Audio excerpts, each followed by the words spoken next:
श्री स्वामी समर्थ. आता मी तुम्हाला सांगणार आहे सत्यनारायणची पूजा कधी करायची. सत्यनारायणची पूजा तुम्हाला 21 तारखेलाच करायची आहे. ज्या दिवशी वट पौर्णिमा आहे त्याच दिवशी तुम्हाला सकाळी म्हणजे संध्याकाळी सत्यनारायणची पूजा करायची आहे. जी आपण दर महिन्याला सत्यनारायणची पूजा करतो ते तुम्हाला संध्याकाळी 21 तारखेला करायची आहे. कारण की 21 तारखेला 7:30 वाजता पौर्णिमा चालू होते आणि 22 तारखेला ती समाप्त होते. आणि जर तुम्हाला शक्य नसेल तर तुम्ही 22 तारखेला सुद्धा करू शकतात.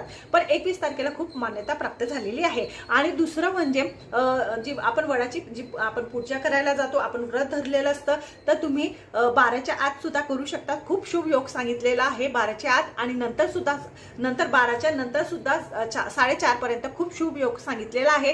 जर म्हणजे 5-5:30ला पूजा नका करू, त्याच्या अगोदर पूजा करा. याला खूप महत्त्व असं प्राप्त झालेलं आहे. आणि त्या दिवशी व्रत धरलेला असतो. त्या दिवशी जर तुमच्या घरी तुम्हाला न आवडले म्हणजे न आवडणारी व्यक्ती सुद्धा जर तुमच्या घरात आली तर तिला बिगर खाता पिता पाठवू नका आणि तिला काही